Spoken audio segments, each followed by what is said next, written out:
I think the real challenge with cancer, so cancer again, it's sort of a disease of our own body. The challenge is every single person's disease is different. What do you think the misconception of the public is as it relates to pharma? I really wanted to spend my life doing something that would positively impact the human experience in some way. Do you actually think that we can cure cancer? As a researcher, I think the goal is to cure cancer, right? The issue is that cancer is one word, but it's hundreds of diseases.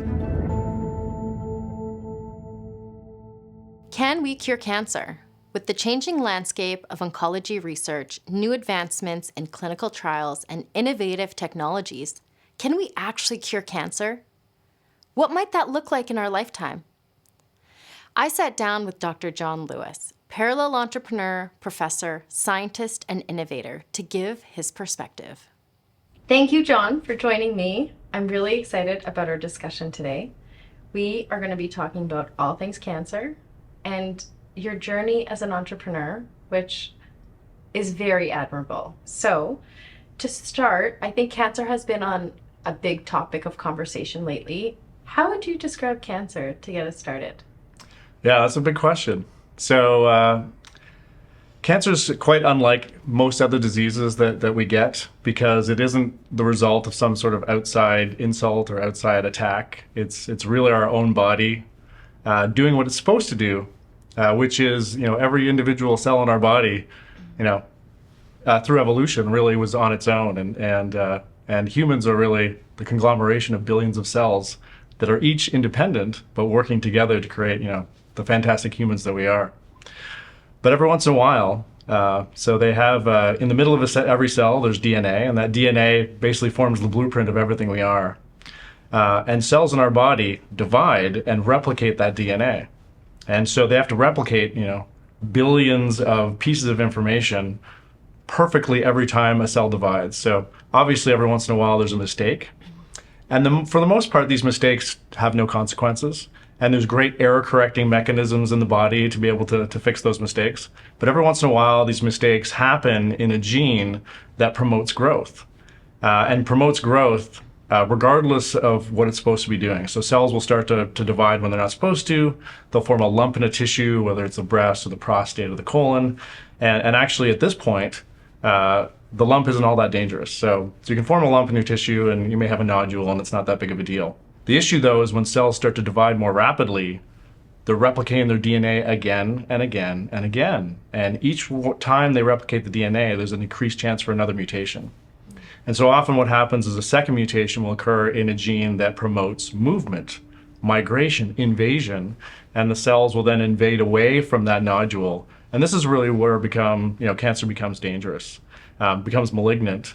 And certainly if one of these cells or many of these cells escape the tumor, get into the bloodstream and go somewhere else in the body, it becomes metastatic. That becomes a very dangerous, almost incurable disease. So think of cancer really as like it's a part of you. Cells are doing what they're supposed to do. They're just basically going off program and replicating out of control. So I heard that during your PhD, and you can confirm or deny whether or not this is true, and I hope I pronounce this properly, your research included studying chromatin histoprotein in sperm. Is that true? That is correct. Yeah. Can you tell us a little bit about that? For 7 years, I studied the proteins. They're called histones, and they're in basically every cell of your body. So in every cell of your body, I mentioned DNA. So in every single cell, so a cell is so tiny you can't see it. You need a microscope to see it. But there are 6 meters of DNA in every cell of your body. So a huge amount, this huge string of DNA. It needs to be compacted and rolled up into a very, very tiny spot. And so histones, these proteins, are the proteins that do that.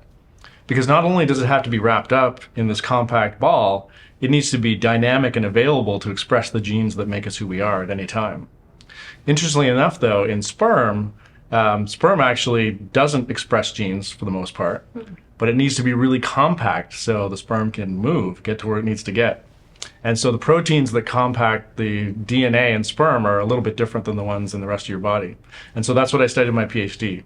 How are these proteins different? But actually, even more interestingly, is how have they evolved over time? So I looked at a bunch of different animals and the way they compact their DNA and basically mapped out the evolution of how these sperm histone proteins developed in the first place. So what did you find in your research? What type of animal was the most unique? What was the aha moment? Absolutely, and I'm just, as I'm sure you can imagine, studying sperm histone proteins, there weren't all that many aha moments, but there actually was. It was really interesting. So I got a great education in sort of basic, hardcore biochemistry, learning how to figure out how proteins work and how they're structured. And so in my lab, we were looking at actually sperm histone proteins from mainly invertebrates. So mussels, clams, oysters, and then higher animals. We did ostriches and a bunch of other animals and just compared. And it was actually, there's a surprising diversity of the proteins they use to compact the DNA in their sperm.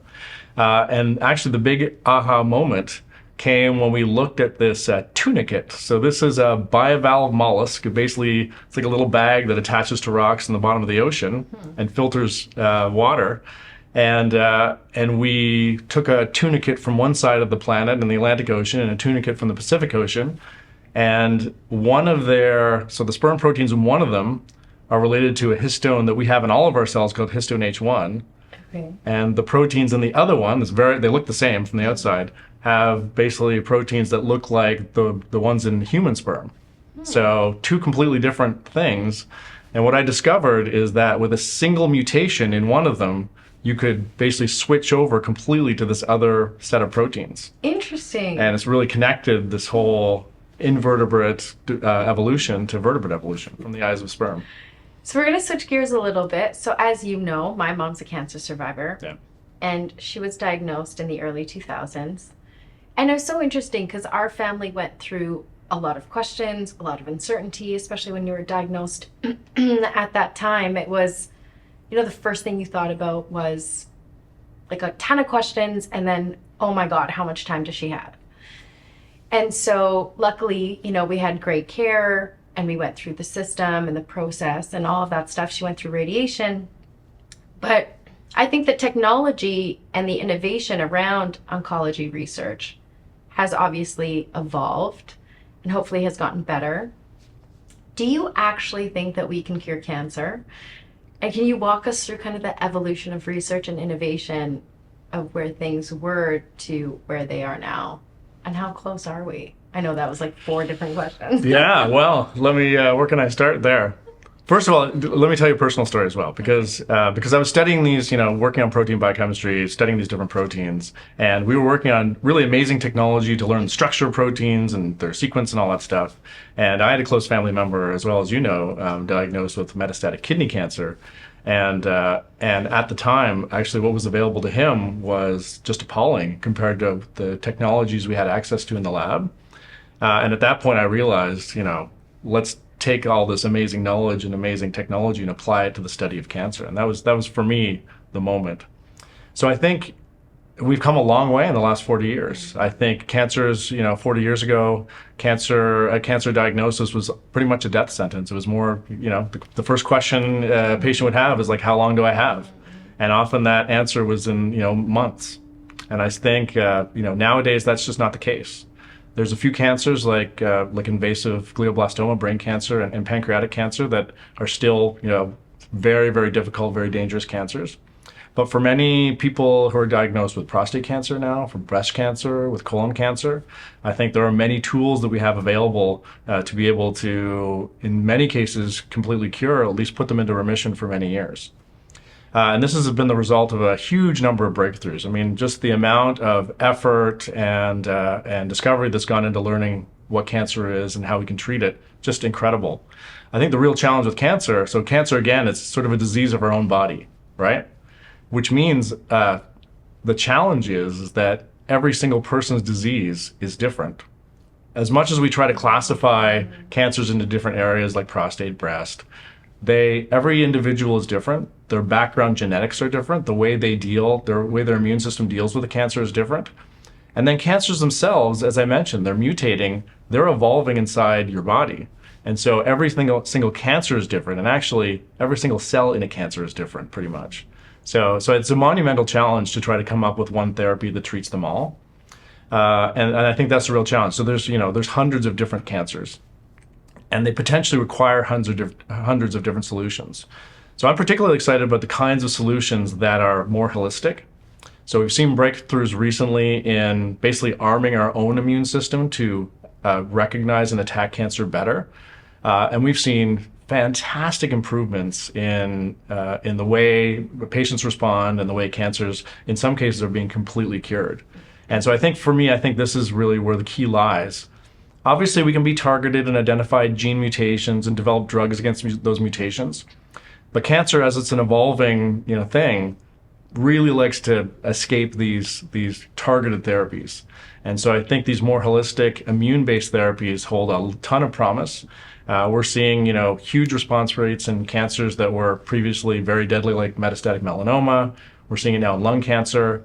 Therapies that release the brakes of the immune system and sort of reveal the cancer and allow the immune system to attack it. And then even more sophisticated therapies that allow us to go in and reprogram, so the T cells, the cells responsible for recognizing and killing cancer cells, and basically showing them what cancer looks like so they can go and attack it. We're seeing huge improvements in care there, and I think this is just the tip of the iceberg. So do you think in our lifetime we can actually cure cancer? Yeah, so I didn't answer that part of the question, and so I mean, it's a loaded question. No, and I think as a researcher, I think the goal is to cure cancer, right? It's the line of sight to the patient. We want, and it's our family members, and it's people we know, and it's affected pretty much all of our lives. So the goal is to cure cancer. The issue is that cancer is one word, but it's hundreds of diseases.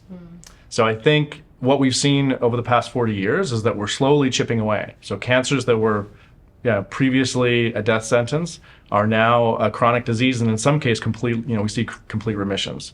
So I think we're going to continue to see that. I think as the body of tools increases in our armament to go after cancer, I think we're going to see I would say accelerating improvements in care to eventually where it's cured. So we're going to shift gears a little bit and talk a little bit about pharma, because I think there's this misconception about pharmaceutical companies playing in the oncology space, particularly research. Right. I think the public, there's a lot going on, right? So there could be misinformation, lack of literacy, a variety of different things. And pharmaceutical companies also invest in startups and scale-ups to help, move oncology research forward. And I know you've had some, firsthand experience in this space. What do you think the misconception of the public is as it relates to pharma?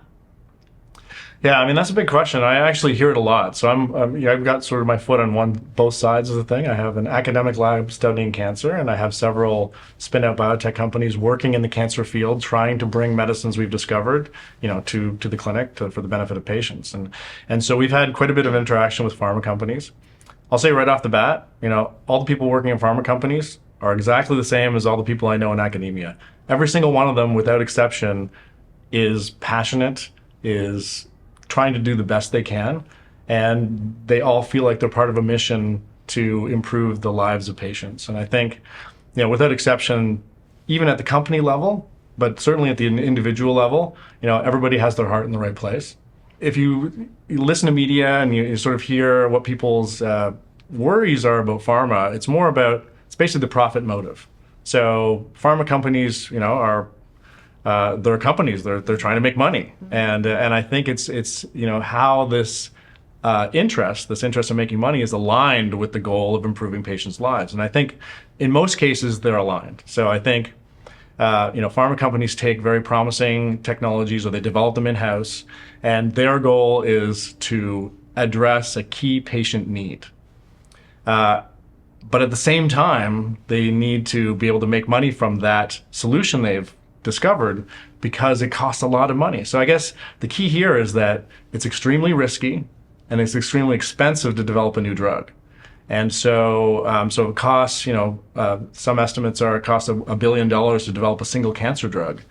And for every 100 drugs that are developed in early stage, maybe 2 or 3 of them, make it to the finish line. So it's an incredible risk and an incredible cost for pharma companies. So I think when there's this profit motive in place, and humans are sort of running the ship. There's humans doing the research, and there's humans sort of making decisions on the money side. I think there's certainly the opportunity for bad actors to make decisions that negatively impact patients. But I think pretty much, without exception, everybody I've met and everybody I've interacted with has had their heart in the right place. And I think everybody's just trying to make the world a better place and to help, people that may be impacted by cancer. So I've learned that you taught yourself how to code at an early age. And it's so interesting because we've seen the evolution of artificial intelligence, machine learning. That's playing a huge role in oncology research and even just finding really neat solutions to combat cancer, for instance. Given you have this really unique background as a child, and then now you're seeing, the evolution of ChatGPT and a whole bunch of really neat platforms specific to AI and ML play a role in cancer, and the fact that AI is super sexy right now. Everyone's talking about it, right? Right. But when it comes to oncology, cancer research, translational medicine, what role does AI have in that space? Will it help improve finding a cure? What are your thoughts? Yeah, I think there's absolutely no doubt that machine learning or AI or whatever we want to call it is going to play a dramatic role in improving the way we identify new drugs and potentially the way we apply them, the way we run clinical trials. It'll have a pervasive effect on the entire industry. So you mentioned, when I was young, I learned how to code myself. I mean, I'm aging myself, but I remember the first computers, right? I remember reading about how the silicon chip was developed and had a pretty good understanding at a young age of how computers worked. And I think that's really benefited me as I've sort of made my way through my career and developed expertise in oncology and starting these companies. Humans can be very intelligent. They're very good at picking out patterns. But the complexity of health data, the complexity of genetics, the complexity of protein expression is just far beyond what any person is able to see patterns in. And I think the tools that we've developed already to find patterns in gene expression, in just the way we run clinical trials, in patient selection, just incredible. And I think, back to my point of there being just hundreds of cancers out there, and every patient is different. I think being able to develop drugs and then very, very carefully select those patients for whom it's going to cure them, I think that's a role for machine learning and AI that's going to have a dramatic effect on making sure that we give sort of the right treatment to the right patient at the right time. So you mentioned bias, and I think healthcare data bias is also a really interesting topic. And I read somewhere that, with the gold standard of clinical trials, sometimes what happens is your patient zero of what you compare to is, a male Caucasian in their, early to mid 40s, Right. Where the comparison, for instance, to females is like non-existent. And so how do we close that bias gap specifically in clinical trials where there's no comparator for a female gold standard, if you will? Does that make sense? I mean, that's a huge challenge. Male, female, ethnicity, demographic. I mean, there's all these different potential confounding factors. And if a drug has been developed and tested in an environment that's pretty vanilla, there are, some pretty drastic examples of how it doesn't work for other people. So I think there's a combination of ways we can address this. So obviously we can try to do more inclusive clinical trials. But even in our circumstance, so obviously one of the things I'm working on is developing a new diagnostic for prostate cancer. My lab is in Alberta, Canada, has a very, defined demographic, and so we tested in that circumstance, and so our challenge now is to go out there and test it in many other circumstances to make sure that it the biology that we discovered holds true. So I think actually coming back to AI and ML, I think actually there can be a role to play here. The FDA recently and sort of peripherally, the FDA just put out a directive saying that for future drugs being developed, we don't have to do preclinical research, which means we don't have to test on animals necessarily. And we can rely more on math-based tools and AI to predict how drugs are going to behave in humans. And I think the same concept can be applied to patient demographics. If we have enough, if we can collect enough information about different, different responses the genders have to drugs and different responses different ethnicities have to drugs, hopefully we can create models to be able to predict how they're going to respond to drugs or how we can design drugs differently to address those populations better. So you make a comment that you've spent obviously a lot of your career, most of your career in oncology research. Yeah. You're doing some research around prostate cancer. You have obviously an entrepreneurial journey through that. And I think men's health is something that's just so, right now, very unique only because, so I come from a Middle Eastern background. The men influence in my life don't go to a doctor. Right. They hurt themselves. We're good. We don't think the doctor's going to tell us anything we don't need. I don't need new drugs. I'm good.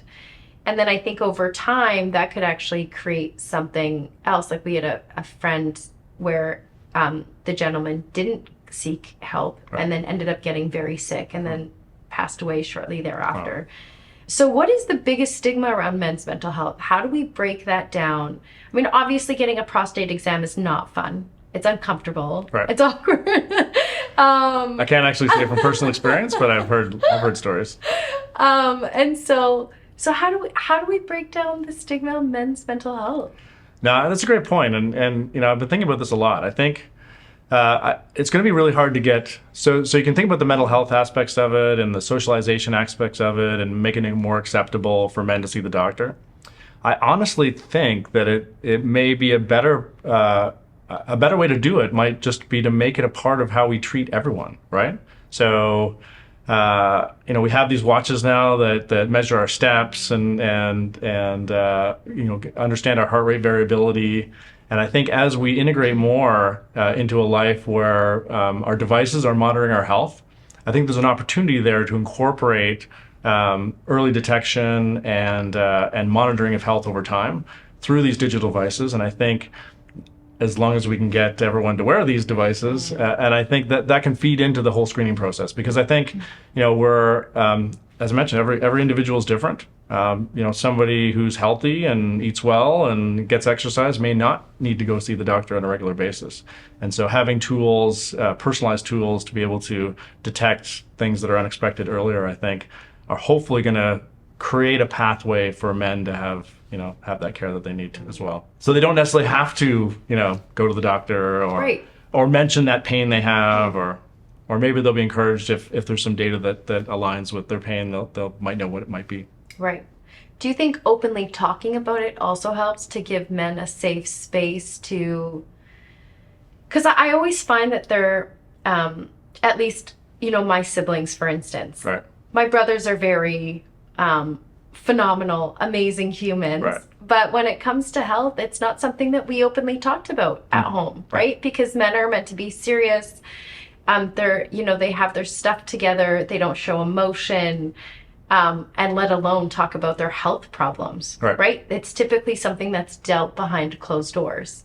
So how do we create a culture, an environment where, in a coffee chat like we're doing, it's like, oh yeah, I got a prostate test. I mean, that does happen. No, absolutely. I've had many of those conversations. We're just more open about it. I think it depends on the man. So definitely, I'm involved in a lot of survivor groups and men's health groups as well. And I think my experience is that people are actually pretty open about their health, but they may be self-selected by the fact they're in that group in the first place is a part of the issue. But I find, for the most part, men are inquisitive. They want to talk about, because obviously, physicians' time is very limited. Right. So they may have, 3 minutes with their doctor who very quickly throws out a bunch of jargon and they then have to go to the internet or talk to their friends about what the heck that meant. Right. And so I've had many conversations like that where they said, I got this Gleason score on my prostate exam and this is my PSA test and what does this mean? And I think, it's really important for people to have those conversations because it's really important to understand what is your actual risk profile? Like, do you have a chance of dying of cancer? How important should I, how serious should I take this? And how is this going to affect my family, et cetera? And I think for the most part, all the men I've met have been very open actually about talking about it once you get them talking. Right. But there, obviously there's a part of the population that would never seek out these groups and keeps quiet. And I'm not sure I have a satisfactory answer for you. But I think, obviously there's old school men Right. who you may never change. But I think if you look at men growing up, through the system today, I think they're growing up to be much more open than their parents. I mean, my dad is very British, pretty conservative, pretty, I would say, pretty stoic. And I come from a family, I have 4 brothers as well. And so, we're much more open than he was. And I think we're helping him to become more open as well. Right. But I think successive generations I think we're learning to be more open about things like that. No, I hope that, through this conversation, maybe that will also, encourage others to be open as well. I'm always very much an advocate, just given, we've had some health challenges in our family, and I have 2 phenomenal brothers. And so obviously I want them to remain healthy and happy, right?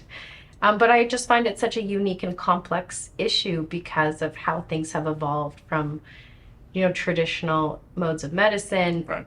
The role of men, right? Like the traditional role of men. And now, what we're seeing today where people are advocating for their own health, managing their own health, and, they can get access to anything just through a few clicks on their phone. It's amazing, yeah. So, I think this is going to revolutionize how we treat health. There's really 2 sides of the story, though, because I'm definitely a believer in having as much information as you can. But then how you act upon that information is really the difficult part. The PSA test for prostate cancer is a perfect example. So it's a prostate-specific antigen test. It's a protein that's only made in your prostate. So if it's in your bloodstream, something's going on with your prostate. Right. The problem is 85% of the time that something is not cancer. So if you have an elevated PSA test, could be maybe you just got on your bike and rode for a while. I mean, who knows? Maybe got a prostate infection that's not dangerous. And so the challenge really then is that the only definitive way to detect if it's cancer or not is a biopsy. And a biopsy is not something any man ever wants to go through. It's a 1.5-inch transrectal ultrasound device and then 12 needles pressed through the prostate. I mean, it's pretty invasive procedure, and it comes with some chance of infection and sepsis. And so I think when it comes to information, one of the things we've been working on in my academic group is trying to figure out how to make that test more accurate. And so for us, that's been really important. So I think, being able to improve the information that we get earlier so that we know what kinds of decisions to make down the road, because you might just go into your urologist with a high PSA test and he says, well, you need a biopsy. Right. And you don't know, Right. how that's going to impact you, and you may not enjoy it. So you're a parallel entrepreneur. So you have multiple different companies I've never heard that term before. all at the same time. I think we just coined it during we this did. interview, Yeah, which is nice. fantastic. Yeah.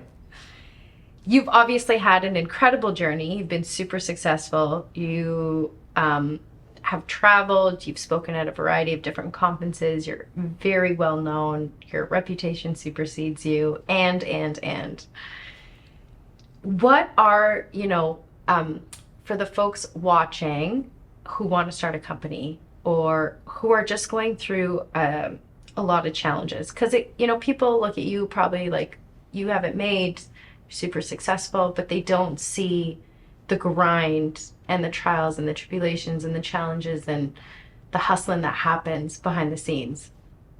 So what are a couple of things that you learned along the journey? And then what are those words of wisdom or their nuggets of wisdom you could share with others? Well, I appreciate that. I would say when I think about the track of my career, I feel like I've just gotten started. So I don't feel I'm at a point of success yet at all, because the goal of what I tried to do when I pivoted toward cancer was to cure cancer, was to positively impact patients living with cancer. And I feel like we're about 25% along that journey so far, and we have I absolutely see the end now. I think we've developed some technologies that I think can have a dramatic impact on health, actually now within cancer, but also in many other disease areas as well. And I'm really enthusiastic about that. I think, as far as maybe concepts that people can take into their career, I never really planned to head all that far. I always thought more big picture. Like, what are there are a lot of things I could do. I could do something that could make money. I could be successful. But I really wanted to spend my life doing something that would positively impact the human experience in some way. And for me, my understanding of biology, my understanding of computer software and logic, I think married well together to trying to work out, how we can address diseases like cancer. And so I've really focused my life, my career, and pretty much every activity I've done, whether it's, working in an academic lab with a PhD student or spinning off a company and trying to raise money to do clinical trials, to create, to bring a new drug to the clinic. The focus has been on how can we improve people's lives, make them suffer less from disease. These diseases that, with the knowledge that I have, I know that we can do something about it. And so we should. And so I think that's really guided all of my decisions in my life have been to try to bring the pieces together to get us as far down that road as possible so that, while I'm still alive, we can see the benefit, some benefit, some impact on people's lives. Well, I mean, with longevity and the whole discussion, I'm sure you're going to live a very long life. Well, so longevity is, it's one of those things, we talked about when we were kids. One of my little brothers really spent a lot of time talking about it when we were younger. And I thought, and as many other people have thought over the years, that, thinking about extending human lifespan is kind of a crazy idea. Mm-hmm. It's the one thing that you're guaranteed to do when you're born is at some point die. Right. But I think now that we're beginning to understand better the mechanisms of aging, the mechanisms of how our bodies break down, all these mechanisms are now becoming known. We have a much better idea now than we did even 20 years ago of why humans age and actually how they age. And we have tools now available to be able to impact some of these things. So I think there's probably, in my mind, there's probably at least 3 really, really promising mechanisms to extend human health span and lifespan. Health span is really important because obviously living longer in a horribly decrepit state isn't anything anybody wants. Right. But I think if we can live healthy, smart, have our wits about us and live productive lives for longer, I think nobody's going to say no to that. And I think we have the tools now to be able to develop, interventions to be able to extend longevity. So back to the I would say some advice I have. Mm-hmm. So often I've talked, so in academia, we have this concept of conflict of interest. And so I've dealt with this throughout my career where I'm, doing discovery science at the bench in my lab, but also, we have this idea potentially as academic scientists that if we have a great breakthrough discovery, we publish a paper in Nature Science or Cell, that technology is just going to get picked up by some company and money's going to flow into the project and it's going to turn into the next cure for whatever disease. Right. And unfortunately, this very rarely, if ever, happens. Typically, it's sometimes there's a mistake that happens and something gets discovered, but typically, fantastic science is done. Fantastic breakthroughs are made, you get the paper, and it just never goes anywhere, for years and years. So for me, it was really important to be able to take technologies that I thought were going to have an impact and move them to that next step. Basically, de-risk them and create value in them so that at some point, and it could be several years out of the lab, that someone else would see the value, see a product, see a cure, and be able to invest the time and the resources necessary to take it to the finish line. Mm-hmm. And so it's been really important for me to create companies so that we could move these technologies from a very promising science to a potential actual drug or cure or diagnostic test. And I think in academia, we have this concept of conflict of interest. Mm-hmm. So in academia, blue sky science. You're in it for the discovery. You're trying to figure out how the human body works. You're trying to figure out how disease works.